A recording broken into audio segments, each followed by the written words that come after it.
Tu as ta Bible? Je vois certains qui sont encore en train de prendre leur Bible. C'est que tout le monde là, on va faire une déclaration ensemble. On peut aller. Dis avec moi, celle-ci est ma Bible. Je crois qu'elle est la parole de Dieu. Je suis ce qu'elle dit que je suis. Je vis ce qu'elle dit que je vis. Je fais ce qu'elle me dit de faire. Et je possède toutes les promesses qui m'y concernent. Au nom de Jésus, ce soir, je suis sur le point d'écouter ce qu'elle dit. Et il en sera ainsi dans ma vie. Au nom de Jésus. Amen. Tu peux reprendre ta place, reprendre ton divan, ton fauteuil.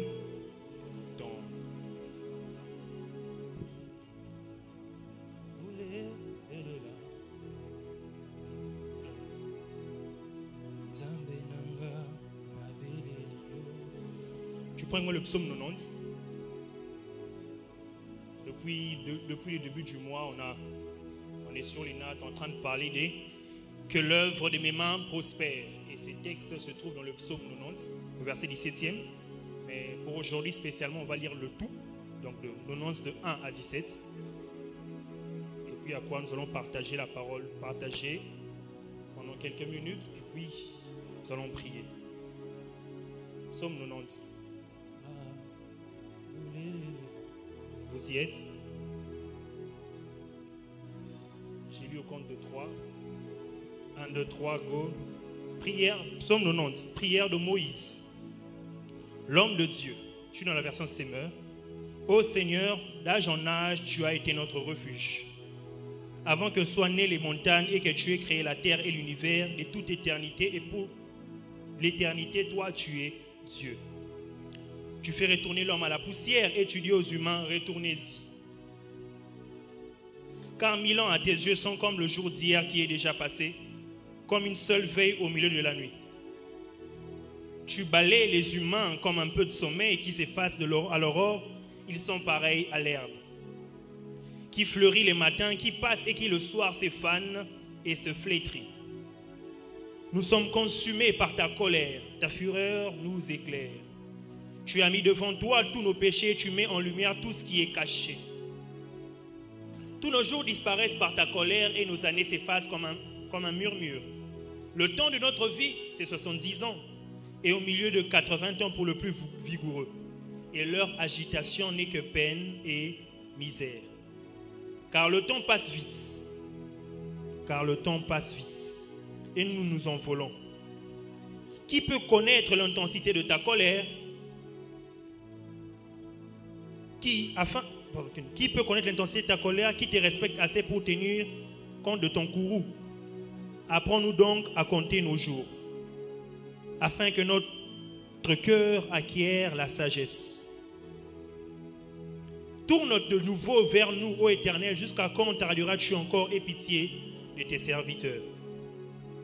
Rassasie-nous tous les matins de ton amour et nous crierons de joie, plein d'allégresse tout au long de nos jours. Rends-nous en année de joie le jour de nos épreuves. Et rends-nous en jour de joie tout le jour de nos épreuves. Et en année de joie nos années de malheur. Ta version dit sûrement, réjouis-nous autant d'années que nous avons été humiliés. Que ton œuvre apparaisse envers tes serviteurs. Et que l'heure de son nom découvre ta grandeur. Que la tendresse du Seigneur notre Dieu repose sur nous. Fais prospérer pour nous l'ouvrage de nos mains. Oh oui, fais prospérer l'ouvrage de nos mains. Parole du Seigneur. Amen, amen. Alors je disais que ça fait quelques semaines, quelques cultes déjà. Je pense 6 cultes ou 5, s'il faut ôter le concert, 5 cultes. 6, je ne sais pas si le compte est bon. On est en train de partager sur que l'œuvre de mes mains prospère, que l'œuvre de mes mains prospère. Différents orateurs sont passés, commençant par le pasteur lui-même, qui a pris, je pense, 3 séances. Après ça, il y a eu la sœur Ravina qui a pris les 2 dernières séances. Et chacun d'entre eux nous ont bénis à sa manière. Ils nous ont expliqué de différentes manières c'est quoi l'œuvre de main, qu'est-ce qu'on poursuivait. Bref, je ne vais pas revenir dans tout ce qu'ils ont dit. Alors, pour gagner le temps, j'ai tellement à dire et j'ai peu de minutes. Quels sont les objectifs que nous sommes en train de poursuivre? Lorsque on nous invite à prier pour notre travail, on nous invite à prier pour nos entreprises, ce n'est pas pour nous rendre paresseux. Ce n'est pas pour nous rendre fainéants, ne comptant que sur la prière pour réussir. Non. Au contraire, on vient nous faire rendre conscience de l'importance de la prière dans ce que nous sommes en train de faire. Alléluia. Lorsqu'on nous invite ici à venir prier pour l'œuvre de nos mains, nous sommes en train de venir nous rendre conscients que la prière a toute une part à jouer pour la prospérité de notre travail. Dans les lignes à venir, vous allez comprendre pourquoi j'ai dit ça. Deuxièmement, on ne vient pas non plus nous faire ça, nous partager un évangile de prospérité. Loin de là notre pensée. Et que ça encore, vous allez le comprendre quand je suis en train de cheminer dans mon enseignement de ce soir. Et troisièmement, on veut nous faire prendre aussi conscience que, quand je disais que de ne pas compter que sur la prière, mais aussi de travailler. Pourquoi? Parce que Dieu bénit celui qui travaille. Je disais que Dieu bénit celui qui travaille. La parole de Dieu déclare que celui qui ne travaille pas, ne mange pas. Car il est biblique qu'une personne puisse manger après avoir travaillé. Même Dieu maudissant l'homme, dans Genèse 3, il est en train de dire: la terre te produira des ronces et des épines, mais c'est à la sueur de ton front que tu mangeras. En d'autres termes, il est tout à fait normal, logique pour un homme qui a travaillé, souillé et peiné, que celui-là puisse manger. Donc celui qui ne travaille pas ne mangera pas. Celui qui ne travaille pas ne bénéficiera pas des bénéfices que peuvent accorder un travail. Permettez-moi la tautologie. J'ai pensé à deux hommes, j'ai pensé à Ésaü, j'ai pensé à Jacob. Jacob vole la bénédiction d'Ésaü. Il vole la bénédiction d'Ésaü, il s'enfuit. Et Ésaü vient après chez son père, il dit: il n'y a même pas une bénédiction qui repose sur moi, que tu prends. Il a dit: non, ton frère a tout pris. Mais il dit: tu seras quand même sous son joug, mais tu pourras t'en échapper de ça et là. Au final, il ne le bénit pas. Son père ne l'a pas béni. Mais quelques textes plus tard, quelques années plus tard, lorsque Ésaü et Jacob se rencontrent, Jacob vient apporter des cadeaux à Ésaü. Ésaü lui dit: non, j'en ai pas besoin. Je suis comblé, je suis dans l'abondance. Comment pouvez-vous expliquer qu'un homme que Dieu n'a pas béni, un homme que son père n'a pas béni, est quand même dans l'abondance? C'est parce que c'était un homme qui travaillait. La Bible dit de Ésaü dans Genèse 25, c'était un homme de champ, un homme qui allait à la chasse. En d'autres termes, c'était un homme qui travaillait. Et la Bible dit de Jacob que c'était un homme qui restait sous les tentes, donc il ne faisait rien. Donc je peux comprendre là une des choses qui a fait que Ésaü soit dans l'abondance malgré la bénédiction, malgré qu'il n'a pas été béni, c'est que c'était un homme qui travaillait. Voilà pourquoi je pense qu'il y a deux cultes. Lorsque je clôturais le culte, je vous disais que ces choses marchent même chez les païens. Pourquoi? Parce que Dieu bénit celui qui travaille. Celui qui travaille retire le salaire de son travail. Bénédiction ou pas bénédiction, c'est une loi normale et logique que celui qui travaille puisse manger. Alléluia. Mais je me rends compte d'une chose. Jacob, qui était, comme on dirait, un paresseux qui restait que sous le tente, après la bénédiction, Jacob est devenu un travailleur. Est-ce que vous le savez? Jacob est allé travailler chez Laban. Du reste, quittant chez Laban, il a dit: tu as échangé 10 fois mon salaire. Il dit: je ne doterai pas de fille pour rien, je vais travailler pendant 7 ans. Même Jacob, pour qu'il devienne l'homme riche qu'il est devenu après, il a quitté son état de paresseux pour se mettre en état de travailleur. Frères et sœurs, quelles que soient les bénédictions qui reposent sur toi, même si on a prophétisé sur toi, tu auras des millions, tant que tu ne te mets pas à travailler, ces millions ne viendront jamais vers ton adresse. Je savais que je serais en train de vous choquer au début de mon message. Je m'étais déjà préparé à ça. Ok, comme ça, on passe vite. Psaume 90. J'aime comment le psaume commence. Psaume 90, prière de Moïse, virgule, l'homme de Dieu. C'était beau quand j'ai vu ces détails. Prière de Moïse, virgule, l'homme de Dieu. C'est le seul psaume qui est attribué à Moïse. Il ne se présente pas comme Moïse, celui qui a été le prince d'Égypte. il ne dit pas non plus Moïse, le leader du peuple d'Israël. Il dit Moïse, l'homme de Dieu. C'est l'homme de Dieu qui est en train de faire la prière, demander au Seigneur que l'œuvre de nos mains prospère. Ce n'est pas, ce n'est pas un chef d'entreprise. Ce n'est pas le prince d'Égypte. Ce n'est pas Moïse, l'homme politique, le leader du peuple d'Israël. C'est Moïse, l'homme de Dieu. En tant qu'enfant de Dieu, nous devons comprendre que la prière a toute sa place dans nos entreprises. C'est le grand Moïse qui est en train de faire cette prière. Ce n'est pas n'importe qui. C'est l'homme qui parlait à Dieu comme un ami parle à son ami. Qui est en train de se rendre compte qu'il est important que Dieu mette son nez dans nos affaires pour que nos affaires puissent prospérer. Je suis encore seul, ça sera en train de venir. C'est quoi un psaume? C'est quoi les psaumes? Les psaumes sont des recueils de poèmes, de chants, de cantiques, des prières mises ensemble. L'hébreu dit Sefer Tehillah, dans le but d'élever Dieu, de magnifier Dieu, de montrer la grandeur de Dieu. Vous savez, le psaume, même lorsque la situation semble indexer un homme au départ, semble s'occuper de la situation de l'homme, tôt ou tard, le psaume tourne toujours vers Dieu. Par exemple, le psaume 35 est en train de dire quand un malheureux crie, l'Éternel Dieu entend. L'idée là, ce n'est pas vous montrer que oui, la personne peut être malheureuse, mais l'idée est de vous faire savoir que même quand la personne est malheureuse, l'Éternel lui entend et peut lui délivrer de sa situation. Les psaumes 91 parlent d'un homme qui est en danger. Mais la Bible dit quoi? Il ordonnera à ses anges de te porter afin que ton pied ne heurte point une pierre. Donc, au milieu de tout, au milieu de tumulte, au milieu de cette panique, le psaume vient nous faire savoir qu'il n'y a aucune situation qui dépasse Dieu, même lorsqu'elle dépasse l'homme. Ainsi, même dans ta situation difficile, tu dois être capable de tourner la louange et l'adoration vers le Seigneur. Et c'est ce que Moïse est en train de faire ici. Alors, je disais que c'est un recueil de prières, de poèmes, de cantiques. Ici, spécialement, c'est une prière. C'est la prière de Moïse, l'homme de Dieu. Alors, qu'est-ce que l'homme de Dieu dit? L'homme de Dieu fait une très belle prière qui va du 1er verset au 17e verset. Alors, au début, au verset 2e, au verset 4e, Moïse, dans sa prière, commence à montrer la suprématie de Dieu. Comment Dieu est au-dessus de tout, au-dessus du temps.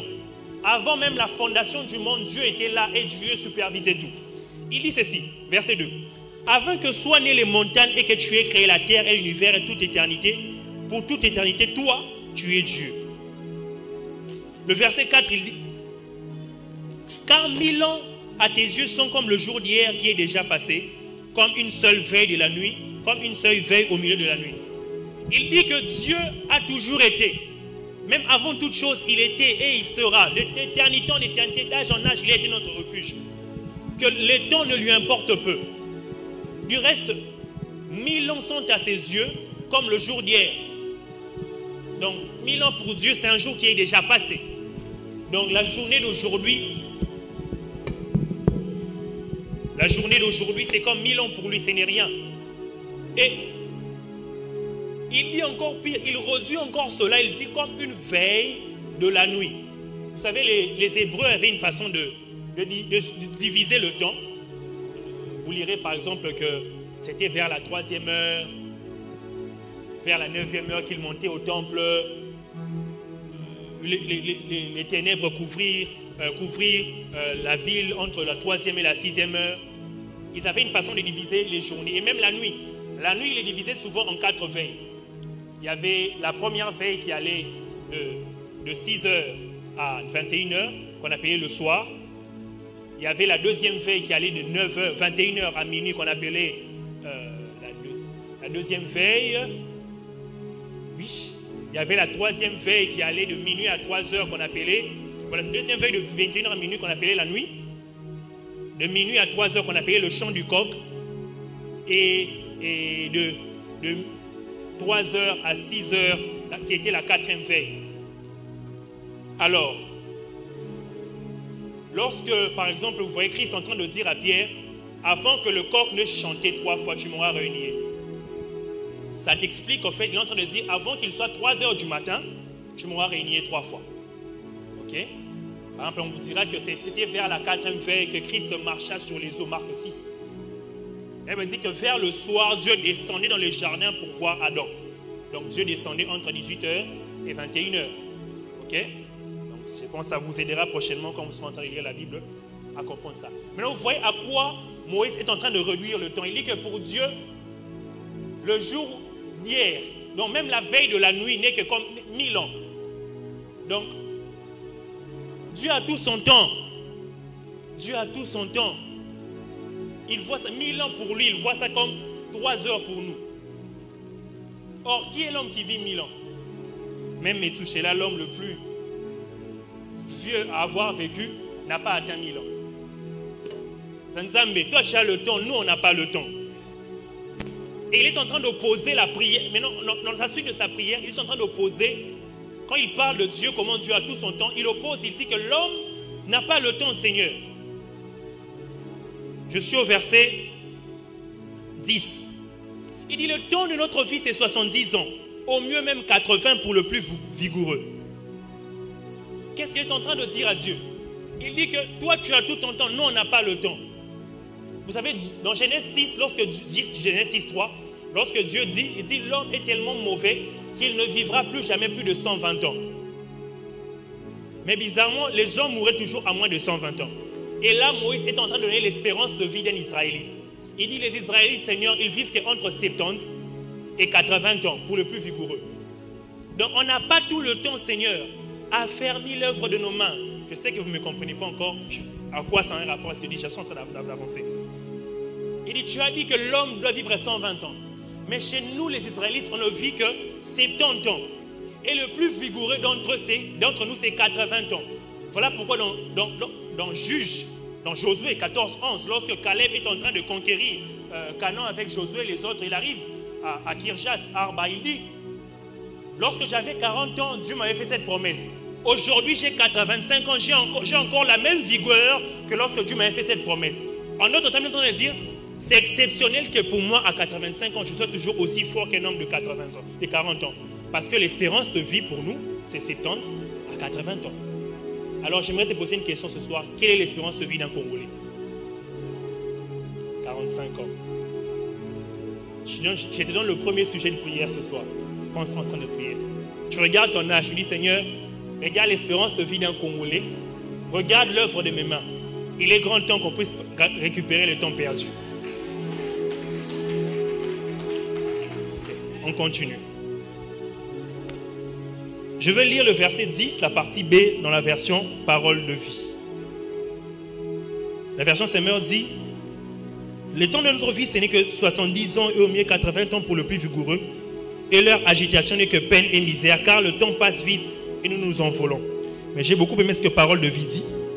Parole de vie, c'est... Il dit, la durée de notre vie, c'est 70 ans et 80 ans pour le plus fort.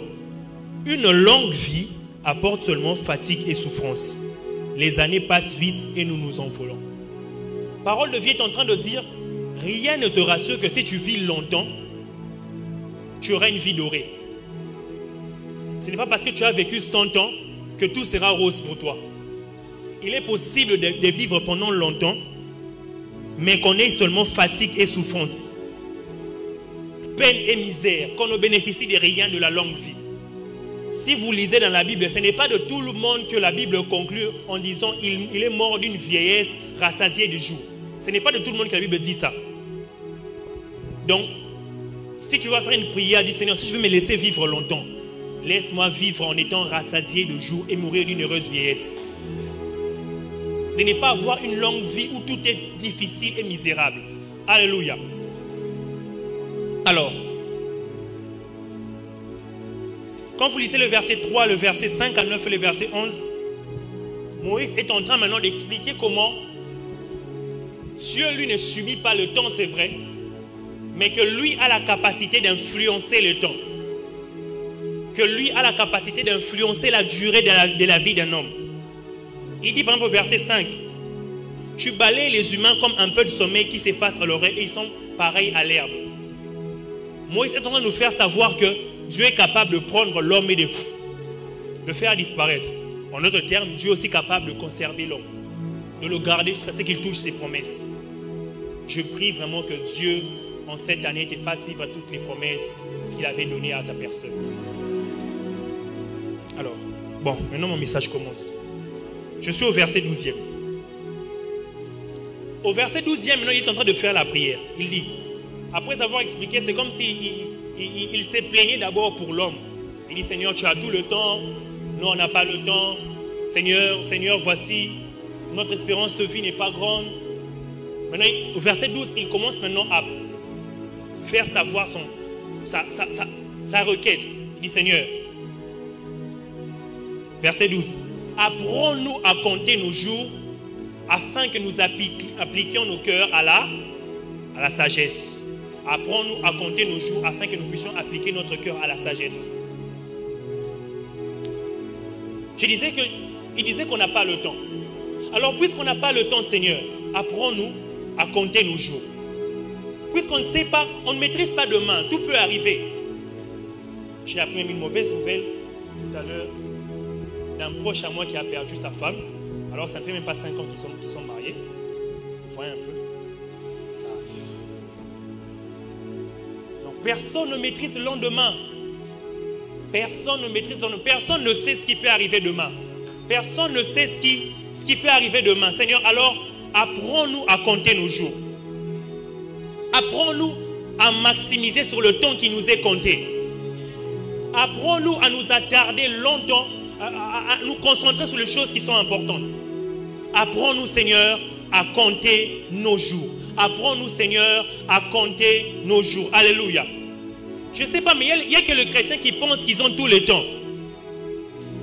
La Bible dit dans Apocalypse 12, 12, le diable est descendu vers vous, animé d'une grande colère, car il sait qu'il a très peu de temps. Or, le temps auquel est soumis le diable jusqu'au retour de Christ, c'est le même temps auquel nous sommes aussi soumis. Si le diable sait qu'il a trop peu de temps, alors le chrétien, pourquoi il pense qu'il a tout le temps? Frère, on n'a pas tout le temps. Alléluia.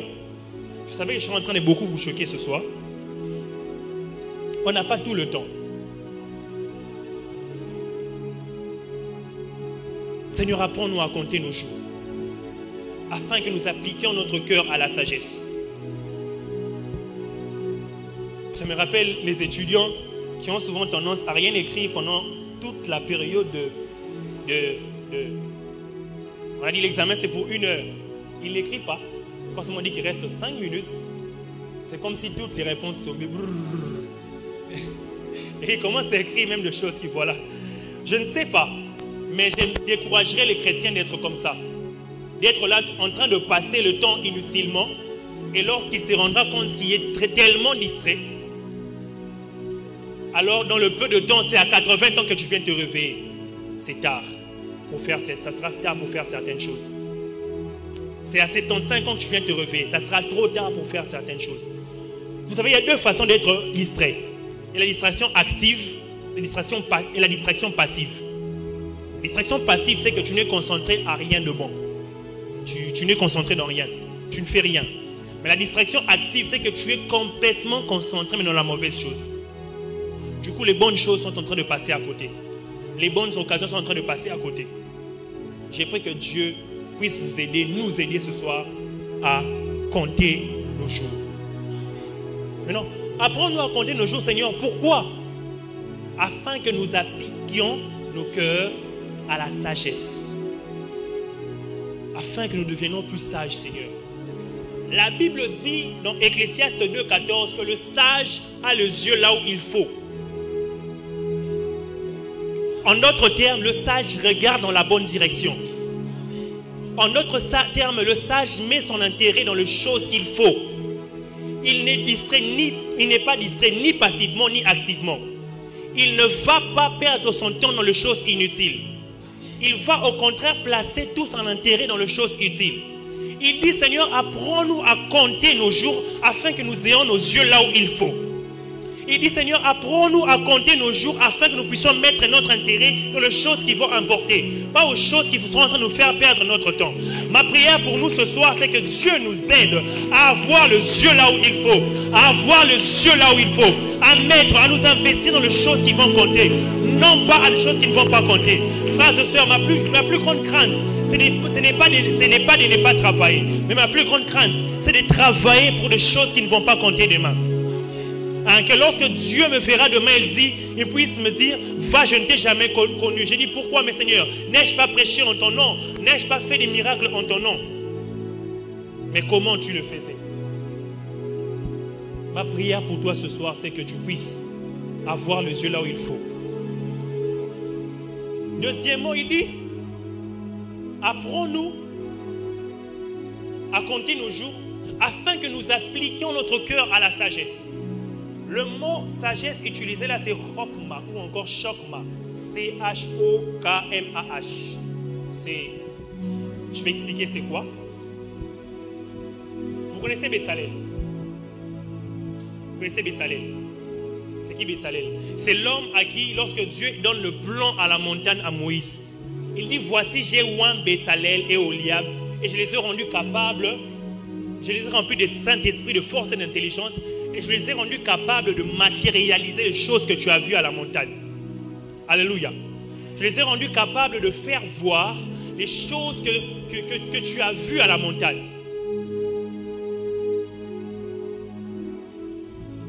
Vous trouvez ça dans Exode 28, Exode 31, 3 à 6. Bezalel n'a jamais étudié ça. Oliab n'a jamais étudié ça. Mais Dieu, par son esprit, les a rendus capables d'accomplir des choses que jamais homme n'avait vues jusqu'avant que Moïse ne le voie ce jour-là.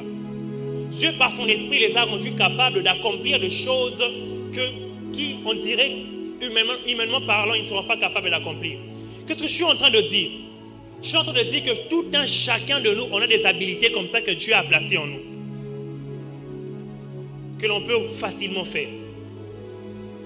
Est-ce qu'on est ensemble? Si tu réfléchis bien, si tu regardes bien, tu te rendras compte qu'intérieurement, tu as une chose que tu sais faire facilement et simplement sans forcer.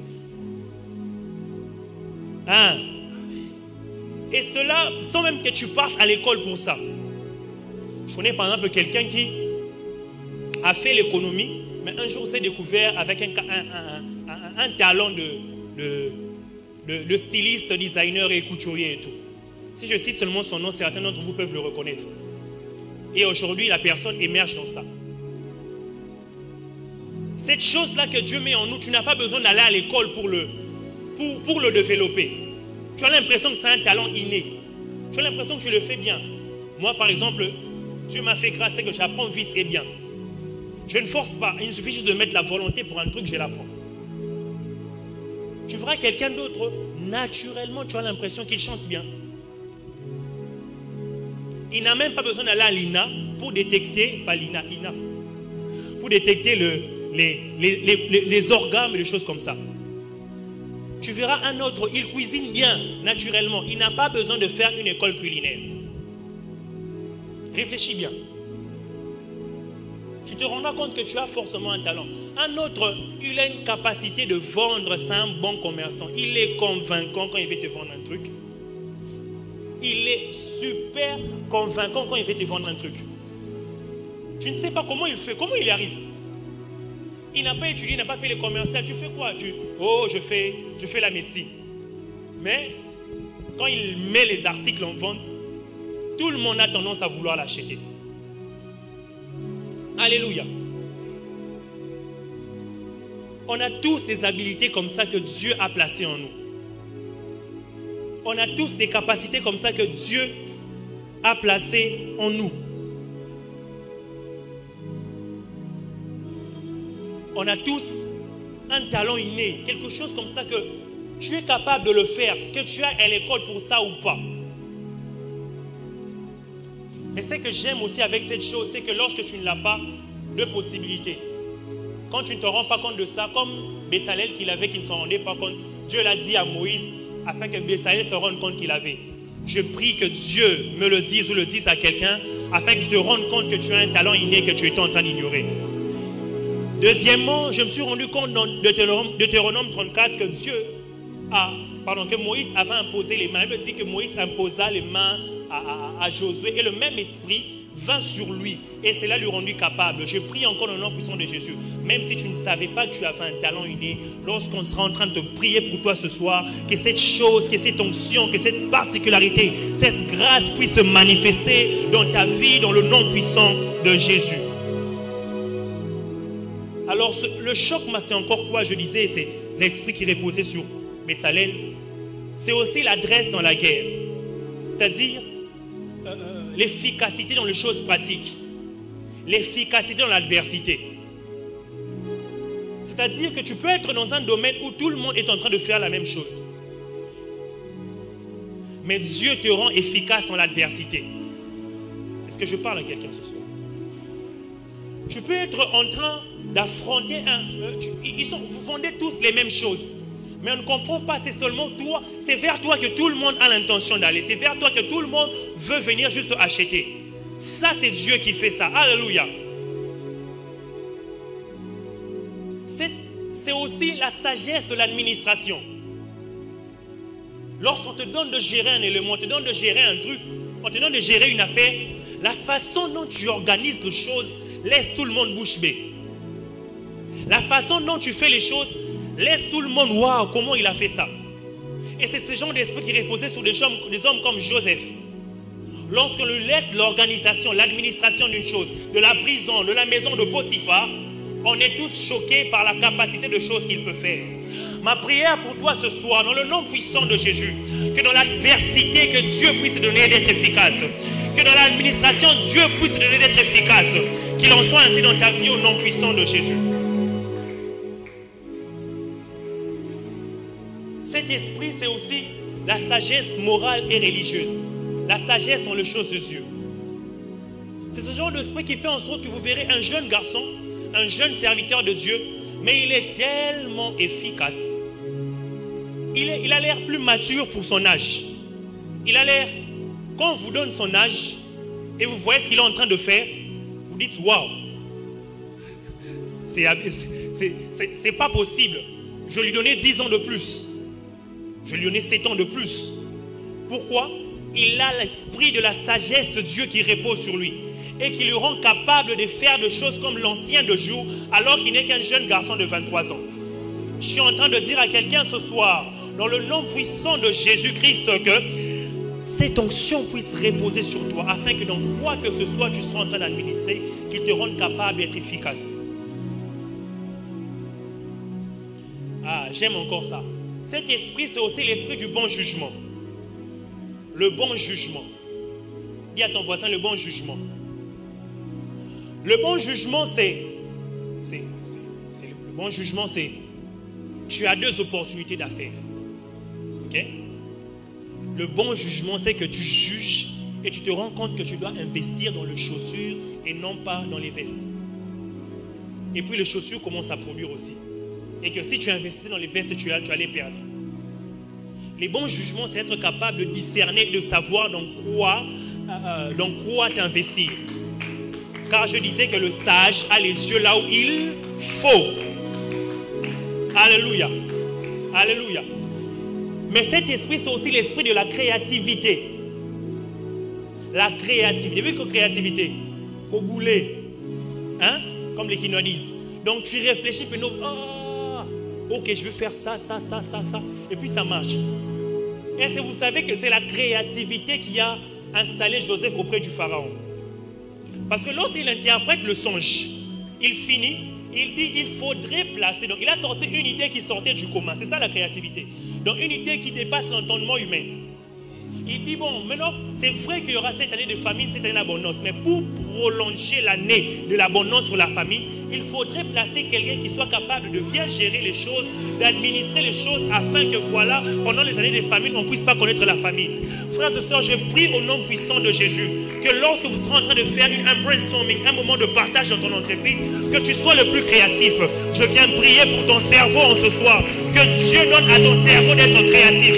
Alors que vous serez en train de parler des plans d'affaires, que Dieu te donne des plans d'affaires qui dépassent l'entendement humain. Alors que vous serez en train de réfléchir sur le lendemain de votre entreprise, sur le lendemain de tes affaires, que Dieu te donne des idées qui sortent du commun. J'en ai marre de voir les gens qui font tout le temps la même chose. Quand tu passes sur les statuts de tel, le statut de tel, le statut de tel, ils font tous la même chose. Je viens prier au nom puissant de Jésus. Que Dieu te donne le pouvoir et la capacité de dire au monde affaire au. Maintenant, ça va ça Kinshasa, ngane na banango, ngane na banango, ngane na banango. Zamba pesa ngaraboul, nazalaki na ngoma no samela. Dieu m'a dit investis dans ça, ça, ça, et ça marche. Aujourd'hui, tout le monde fait ça. Ah, j'étais en train de dormir, j'ai fait un songe. Dieu m'a dit, voici, Yosko Bandako Soma Biloro, en Afrique du Sud, depuis tout le monde, Batiki Turquie, Batiki Dubaï, Batiki Barumi pour ça, l'Afrique du Sud, Kinshasa. C'est un exemple que je donnais. Je suis en train de dire ce soir, ma prière, c'est que Dieu nous permette d'être créatifs. J'allais dire tibia. Cet esprit, c'est aussi la clairvoyance. Vous voyez, clairvoyance. Misuga. Cet esprit donne la capacité que n'a pas faire monnaie la yote. J'en ai marre des chrétiens qui se font berner. J'en ai marre des chrétiens qui se font voler. Oh non, papa, j'avais investi dans telle affaire, on m'a roulé. Oh non, allô Berger, tu peux prier pour moi. J'avais investi dans telle affaire, $5 000 est parti. Oh non, j'en ai marre de ces choses. Je prie que le choc, la sagesse, l'esprit, l'onction de Dieu repose sur toi, afin que que tu sois capable de voir que là c'est une escroquerie, je n'irai pas. Celui-ci c'est un escroc, il va se jouer de moi. Clairement, on fixe le contrat du projet. Je suis clair, je le dis, moi je ma part sera de 60% à Nimipe au nom de Jésus. Alléluia. Apprendre dans ça, apprendre à compter nos jours, afin d'appliquer son cœur à la sagesse, t'aidera à savoir dans quoi et où investir. À ne pas t'éparpiller, à ne pas perdre ton temps n'importe comment. Tu sais que nous savons que nous avons très peu de temps. Nous savons que Seigneur, nous n'avons pas toute l'éternité. Moïse dit que nous avons que 70 voire même 80 ans de vie. Ça c'est pour les Israélites, l'espérance de vie. Pour le Congolais c'est 45 ans. L'espérance de vie. Alors qu'aujourd'hui tu as appris ces choses, ne va plus passer ton temps dans les choses inutiles. Oh là, on a 4 matchs à la Champions League, papa, ça va t'apporter quoi? Messi a déjà son argent. Tout le temps devant nos vélas, ça va t'apporter quoi? Tu es dans quel domaine? Cette année, combien de livres que tu as lus par rapport à ton domaine? Oh, j'ai une grâce dans l'économie. Ah. Mais tu passes ton temps devant nos vélas. Merci. Lis, investis dans les choses qui vont t'aider à avancer dans ce à quoi, dans cette grâce que Dieu a placée en toi. Concentre-toi dans les choses importantes, dans les choses qui vont importer pour ton avenir. La créativité peut aussi venir en s'inspirant des autres.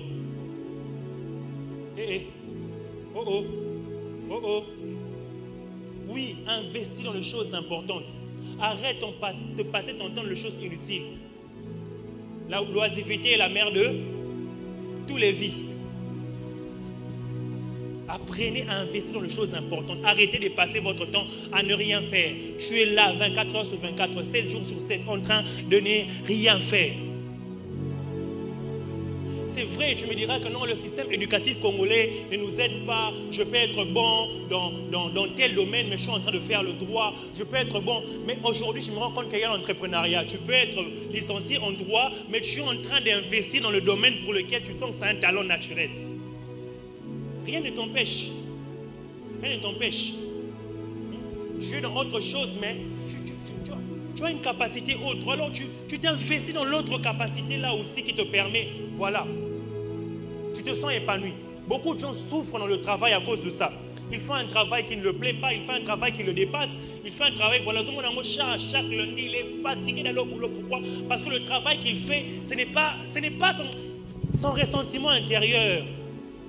Il aurait voulu bien être mécanicien, mais il s'est retrouvé en faculté de médecine par pression des parents. Aussi, il faut la garage.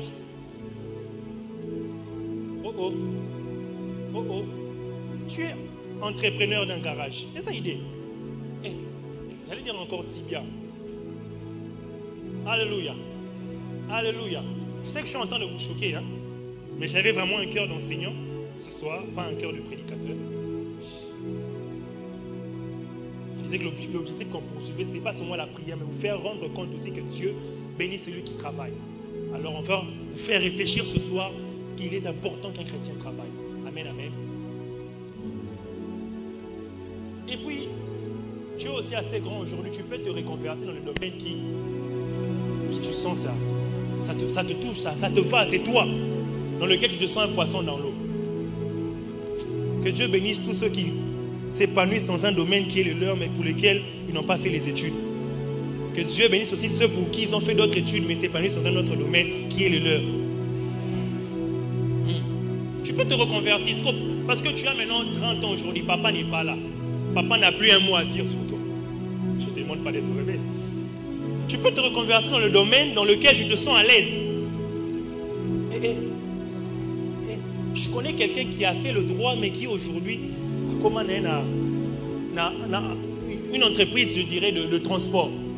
Pourquoi? Il a fait le droit par pression des parents, il a fini au final. Ah, c'est pas mon truc là, aller au barreau, c'est pas mon truc là, être, voilà, on appelle comment les conseillers juridiques, c'est pas mon truc. Il s'est découvert un bon gestionnaire, un bon entrepreneur à Lingama Bamamituka. Il s'est converti et aujourd'hui il prospère, il s'est marié avec cet argent-là, il vit avec cet argent-là. Son diplôme de droit n'est resté qu'un très beau papier qu'il a mis chez lui à la maison. Mais comme ça, on l'a sentimenté, s'il te plaît. Réfléchis et sois sûr que c'est une conviction divine. Oh, Soromi Boaki, escalier, voici où tu es Amen. Lorsque Moïse est en train de dire, apprends-nous à compter nos jours afin que nous appliquions nos cœurs à la sagesse qu'il est en train de dire. Apprends-nous, fais-nous rendre compte qu'on a peu de temps, mais surtout aide-nous, Seigneur, à nous investir dans les choses qui nous aideront à avancer. Aide-nous, Seigneur, à prendre toutes nos forces et à les mettre en œuvre dans les choses pour lesquelles tu nous as appelés, qui nous aideront, Seigneur, à faire avancer ton royaume. Oui, frère, parce qu'il y a deux façons de faire grandir l'œuvre du Seigneur. Il y a deux façons de faire grandir l'Église. Un, par l'évangélisation. Deux, par l'influence. Oui, il y a une façon de prêcher les gens. Jésus t'aime, Jésus revient bientôt, crois au Seigneur. Oui, il y a une autre façon quand les gens te voient prospérer, en train de réussir. Ézéchiel, Zacharie, oui, nous sommes en train de dire, en ce jour-là, plus d'un homme venant te saisir par le plan de la robe, ils diront, nous voulons suivre ton Dieu, nous voulons voir où est ton Dieu. Lorsque tu es influent, les gens viennent te demander c'est quoi ton secret. Et tu leur diras, c'est ngaloté tonangai, comme on a ici. Deux façons de faire grandir l'œuvre du Seigneur. Très important, la sphère de l'influence. Il est temps que les chrétiens aussi puissent être influents. Que les chrétiens qui sont médiocres dans les sociétés, que les chrétiens qui sont médiocres dans les écoles, ce sont eux-là qui prêchent dans les auditoires, mais ce sont eux qui trichent aux examens. Ce sont eux-là qui nous invitent à la prière, ce sont eux-là qui prennent l'argent de corruption dans l'entreprise. Ce sont eux-là qui nous disent, mardi et dimanche, on a culte à la génération Joël Kintambo, mais c'est aussi ceux-là qui volent et qui détournent l'argent de l'entreprise. J'en ai marre de ces choses. Il faut que ça change. Dis à ton voisin, il faut que ça change. Alors, verset 13e. Je ne sais pas voir Yeshua. Verset 13e. Il implore la grâce du Seigneur au verset 13e. Il dit, tourne-toi de nouveau vers nous, ô Éternel. Jusqu'à quand tarderas-tu encore? Aie pitié de tes serviteurs. Il dit, Seigneur, aie pitié de nous. Que ta miséricorde soit sur nous. En riant là, j'ai l'habitude de dire que bon, j'ai pris cette définition de quelqu'un. Miséricorde veut dire, dans leur misère, il les a lancé une corde. Enfin, il est sorti de la misère, bien sûr. Dans leur misère, il les a lancé une corde. Mais il dit, Seigneur, aie miséricorde de tes serviteurs. Lance une corde pour nous sortir de cette situation difficile. Maintenant, j'ai demandé, mais Moïse, comment Dieu va vous sortir de cette miséricorde? Verset 14, il me répond. Il dit ceci. Rassasie-nous tout le matin de ton amour. Et nous crierons de joie, plein d'allégresse tout au long de nos jours. Il dit ceci. Rassasie-nous tous les matins. Fais abonder sur nous. Fais descendre sur nous. Fais-nous connaître, Seigneur, une abondance comme pas possible chaque matin. C'est un peu une autre reformulation qu'on pourrait dire. Donne-nous aujourd'hui notre pain de ce jour. Qu'est-ce que cela veut dire? Cela veut dire, Seigneur, à chaque fois qu'on se réveille, Seigneur, fais-nous grâce. Fais-nous savoir ta fidélité. Fais-nous savoir que tu es le Dieu qui nous donne ce qui nous manque. Fais-nous savoir qu'au-delà de nos efforts, Seigneur, tu es celui qui peut nous donner. Écoutez, le psaume 127 est en train de dire ceci. Enfin, vous vous réveillez le matin, très tôt le matin, et vous vous couchez tard la nuit, et vous mangez le pain de misère. Il en donne à ses bien-aimés pendant leur sommeil. En d'autres termes, moi, c'est en train de dire, il est possible, Seigneur, que pendant notre sommeil, alors que nous sommes en train de nous reposer, que nous soyons quand même être productifs, que nous puissions quand même bénéficier du pain que celui-là cherche dans la misère, que celui-là, il se lève tôt, il se couche tard. Après avoir souffert, il ne l'obtient pas. Mais nous, parce que toi, tu nous auras fait grâce, nous serons en train de manger du pain. Qu'est-ce que Moïse est en train de dire? Moïse est en train de dire que ceux-là, ils peuvent en train de peiner, en train de souffrir. Ils se réveillent tôt, ils se couchent tard. Ils mangent le pain de misère. Mais le Seigneur peut nous en donner pendant notre sommeil. Fais-nous connaître ta fidélité, Seigneur. Et il dit maintenant, lorsque nous te verrons nous bénir, nous donner du pain chaque matin, sans effort même, je dirais. Il dit ainsi deux choses. Nous serons dans la joie. Frères et sœurs, il est possible d'être joyeux parce que son travail est en train de prospérer. J'ai pris au nom puissant de Jésus et j'ai banni toutes les plaintes liées à tous vos travaux. J'ai banni toutes les plaintes liées au fait que non, mon travail me prend beaucoup de temps. Mon travail me fait souffrir. Je me réveille tôt le matin, je me couche tard la nuit. Mais au final, mon salaire n'est que minime. Je viens briser cela au nom puissant de Jésus. Et j'ai pris que Dieu te rassasie de ses bontés chaque matin afin que tu puisses crier de joie. Au lieu qu'en te réveillant, tu puisses en train de te plaindre mon travail. Mais tout au contraire, tu te réveilles, tu dis Seigneur, je te bénis pour le travail que tu m'as donné. Seigneur, je suis dans la joie car le travail que tu m'as donné est en train de prospérer. Je te bénis parce que mon travail est en train d'avancer. Alléluia. Alléluia. Il dit ainsi, nous pousserons aussi des cris d'allégresse. Certaines personnes disent des cris de victoire. Quand quelqu'un pousse un cri de victoire, c'est-à-dire qu'il gagne. C'est-à-dire qu'il a gagné même. Alors ma prière pour toi ce soir, waouh, je disais que j'avais tellement à dire et peu de temps. Ma prière pour toi ce soir, c'est que Dieu fasse de toi un victorieux. Que Dieu fasse de toi une victorieuse. Que tu sois quelqu'un qui n'échoue jamais dans les affaires. Que tu sois quelqu'un qui ne perd jamais dans les affaires. Quoi que ce soit que tu sois en train de faire, oui, Dieu te permet d'être productif. Tu n'es pas un perdant. Hein. Je disais que tu n'es pas une perdante. Au nom puissant de Jésus, c'est dans quoi tu investis, c'est dans quoi tu gagnes, c'est dans quoi tu te donnes à tout corps et âme, c'est dans quoi tu produis. Tu n'es pas un perdant au nom puissant de Jésus. Tu n'es pas une perdante au nom puissant de Jésus. Alléluia. Les mots qui sont utilisés là aussi, afin que nous soyons dans la joie et dans l'allégresse, peut aussi vouloir dire afin que nous puissions rendre heureux, rendre les autres heureux.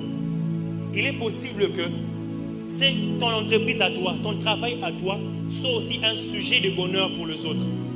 J'ai pris dans le nom puissant de Jésus en levant ma main droite ce soir, que ton travail ne puisse pas seulement te rendre toi heureux, mais que ce soit aussi un sujet de bonheur, de joie et d'allégresse pour tous ceux qui sont connectés à toi d'une manière ou d'une autre au nom puissant de Jésus. Verset 15e. Il dit, rends-nous en jour de joie les jours de nos épreuves et en année de joie nos années de malheur. Ta version dit sûrement, ça dit quoi? Réjouis-nous autant de jours que tu nous as humiliés. Il y a un problème, on pourrait dire, est-ce que Dieu voudrait de ton malheur? Pourquoi il dit que tu nous as humiliés? Il y avait une croyance dans l'Ancien Testament, bon, chez les Juifs, c'est que Dieu est auteur de tout. Quand on dit que Dieu est auteur de tout, cela ne veut pas dire que... Cela veut l'idée qu'il faut comprendre, c'est que tout ce qui t'arrive, c'est que Dieu le permet. Ok? Par exemple, vous verrez, par exemple, comment il s'appelle Job. Bon, l'illustration parfaite, c'est Job 1. Où le diable vient voir Dieu pour demander la permission à Dieu pour que Dieu les laisse frapper Job. Donc lorsqu'il dit, il sous-entend que quoi que ce soit les malheurs qui nous est arrivé, c'est parce que toi, Dieu, tu nous l'as permis. Alors ce soir, ma prière, c'est que Dieu te réjouisse autant d'années que tu as été humilié. J'ignore qui est l'origine, qui est l'auteur, qui est le compositeur de ton malheur. Mais je sais une chose, c'est que Dieu est capable de te réjouir, de te donner en années de joie des années de ta tristesse et de ton humiliation. J'aime ce que Seigneur dit. Seigneur dit ici, rends-nous un jour de joie, le jour de nos épreuves.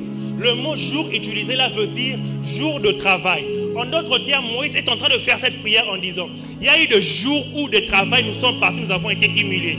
Il y a eu des jours de travail où nous avons été humiliés de notre travail. Nous avons fourni beaucoup d'efforts, beaucoup de travail. Mais cela nous a apporté que honte, Seigneur, humiliation. Alors Seigneur, je te prie ce soir que tu nous rendes en année, en jour de joie, tous les jours de notre travail dans lequel nous avons été humiliés. Seigneur, rends-nous en jour de joie. Rends-nous en jour de joie, le jour de notre humiliation. Élie est en année d'allégresse, nos années d'humiliation. Seigneur, rends-nous jour pour jour, mais aussi année pour année, tous ces temps où nous avons été humiliés. Alléluia. Je vais courir, hein? Je n'ai plus assez de temps. Verset 16e, il dit ceci. Là, il est en train de conclure sa prière. Il dit que ton œuvre apparaisse envers tes serviteurs et que l'heure de son nom découvre ta grandeur. N'oubliez pas que je disais qu'au verset 14, il était en train de prier pour les serviteurs de Dieu. Il disait que Dieu fasse grâce aux serviteurs. Au verset 13, pardon. Que Dieu ait miséricorde de ses serviteurs. Alléluia. Que Dieu ait miséricorde de ses serviteurs. Et dans la miséricorde, il est en train de prier là maintenant. Il dit, au verset 16e, que ton œuvre apparaisse envers tes serviteurs et que l'heure de son nom découvre ta grandeur. Il dit, Seigneur, maintenant, lorsque tu nous auras rassasiés de jours, que ces choses soient visibles auprès de tes serviteurs, mais aussi sur leurs descendants. Qu'est-ce qu'il est en train de dire? Il est en train de dire, Seigneur, que le salaire, que les résultats de ces choses, Seigneur, que nous, tes serviteurs, nous puissions le voir. Mais mieux encore, que nos enfants aussi puissent en bénéficier. Est-ce que je peux prier pour un parent ce soir? Est-ce que je peux prier pour un futur parent ce soir? Que l'œuvre de tes mains ne soit pas bénéfique seulement pour toi, mais aussi pour tes enfants. Ok. Que c'est vrai que nous, les parents, nous serons en train de vivre le salaire de notre travail, mais que le retentissement puisse aussi être visible sur nos enfants. En d'autres termes, que nous soyons capables de donner aussi un héritage à nos enfants. Oh, je viens prier pour une personne qui peut-être, lui, n'a pas reçu d'héritage de ses parents, hein, d'héritage financier, j'allais dire. Mais oh, il n'a pas reçu de fortune de la part de ses parents. Mais qui Dieu va faire prospérer l'œuvre de ses mains. Et ce dernier, lui, à son tour, plutôt, sera capable. Je disais que sera capable de laisser une fortune, sera capable de laisser un héritage financier grand. En plus du nom de Dieu. C'est vrai que la baronne en Zambie. Mais plus Nzambe peut te retirer là-bas, moi quelque chose. Un compte en banque, une parcelle quelque part, je ne sais pas, dans une commune de la ville de Kinshasa, parce que Dieu nous aura fait prospérer l'œuvre de nos mains. Quelqu'un me donne un mot, amen. Si vous voulez bien comprendre ça, je reviens encore au psaume 127. Il dit, enfin vous vous levez tôt et vous vous couchez tard. Vous mangez le pain de douleur.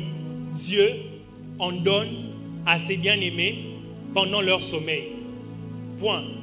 Le verset qui suit dit, les enfants sont un héritage de la part de l'Éternel. Qu'est-ce qu'est l'héritage? Qu'est-ce que Dieu donne en héritage? Les enfants? Non, pas les enfants. Dieu est père.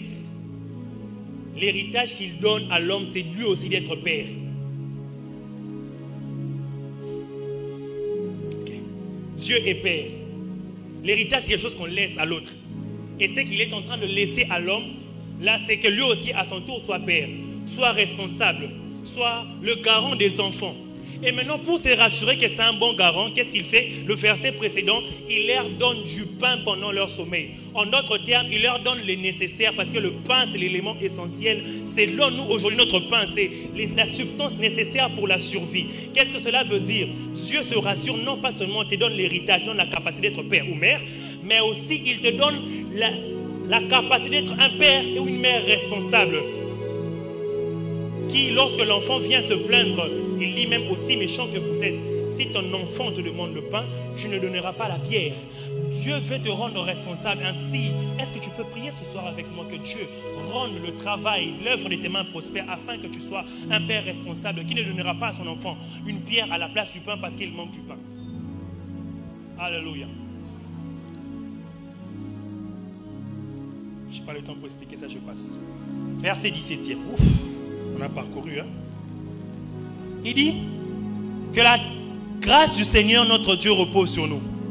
Fais prospérer l'ouvrage de nos mains. Point d'exclamation. Oh oui, fais prospérer l'ouvrage de nos mains. Il dit, Seigneur, pour que l'œuvre de nos mains puisse prospérer, nous avons besoin de ta grâce. Alléluia. Nous avons besoin de ta grâce. Pourquoi? Parce que la Bible dit ceci dans Romains 4:4. À celui qui fait œuvre, les salaires ne lui est rendu non pas comme une grâce, mais comme un dû. Donc tout celui qui travaille, il est normal et logique que ces derniers puissent bénéficier de l'œuvre de son travail. Donc tout celui qui travaille a forcément un salaire. Mes frères et sœurs, ce n'est pas tout celui qui a un salaire qui voit son travail prospérer. Du reste, demandez à ceux qui travaillent, ils vous diront que certains d'entre eux, leurs besoins dépassent leur salaire. Ainsi, comment tu vas prospérer? Ainsi, comment tu vas avancer? Ainsi, comment tu seras productif si à chaque fois que tu as des entrées, tu dois faire des sorties? Moïse est en train de dire, en plus de notre salaire, Seigneur, que ta grâce soit sur nous, afin qu'au-delà de notre salaire, au-delà de nos besoins, lorsque ta grâce soit sur nous, ta grâce nous rend capables d'épargner. Ta grâce nous rend capables de fournir moins d'efforts et d'avoir plus de résultats. Il y a un homme au nom de Jonas. Dans Jonas chapitre 2, il fuit la volonté de Dieu. Mais lorsque le poisson l'avale et que la grâce intervient, au lieu qu'il paye un autre billet pour retourner vers Ninive, la Bible déclare que le poisson lui a vomi sur la terre sèche. Qu'est-ce que cela veut dire? Que la grâce va t'épargner de certaines dépenses. La grâce va t'épargner de certaines choses. Même ce que j'aime avec la grâce, c'est que même là où tu étais fautif comme Jonas, tu as peut-être perdu ton temps dans d'autres choses. Mais lorsque la grâce vient intervenir ce soir, elle te permettra de récupérer. Voilà pourquoi il est en train de dire, rends-nous en année de joie, toute notre année de tristesse. Ça te permettra de récupérer tout ce temps que tu as perdu dans des investissements inutiles. Je viens prier et déclarer pour toi ce soir que la grâce te rend productif, que la grâce te rend productif, que la grâce te rend productif. Travail plus grâce égale productivité. Quelqu'un me donne un bon amen. Je prie que tu prospères à tous égards, quand prospère le tas de ton âme. Et pourquoi Moïse fait cette prière en clôturant? Parce que Moïse sait que tu peux être en train de travailler, mais ton salaire est en train d'aller au bénéfice de quelqu'un d'autre. Revenons dans le contexte où Moïse et les Israélites. Moïse et les Israélites sont en Égypte en captivité. Ils sont en train de travailler durement, mais les bénéfices étaient pour le Pharaon. Ils s'investissaient corps et âme, se faisaient chicoter, mais ne bénéficiaient pas du salaire de leur travail. Ainsi, Moïse est en train de dire, Seigneur, affermis l'œuvre de nos mains, rends-nous productifs, pour que notre peine, nos misères, notre travail puisse être à notre bénéfice, pas au bénéfice de quelqu'un d'autre. Alléluia. En conclusion, j'aimerais dire à quelqu'un, pendant ces 1 heure où j'ai parlé, tout ceci n'était qu'une prière. C'était la prière de Moïse. Travailler, c'est bien. Prier, c'est très bien. Mais prier pour travail, c'est ce qu'il y a de meilleur. Est-ce que vous savez que 3 Jean 1:2, c'est aussi une prière? Quand il dit je souhaite, en fait, le mot utilisé là, ça veut dire je prie que tu prospères à tous égards. J'aimerais dire à quelqu'un, travailler sans prier n'est que dur labeur. Prier sans travail est une erreur. Prier et travailler est une valeur. Travailler sans prier n'est que dur labeur. Prier sans travail est une erreur. Prier et travailler est une valeur. Est-ce qu'on peut prier ce soir?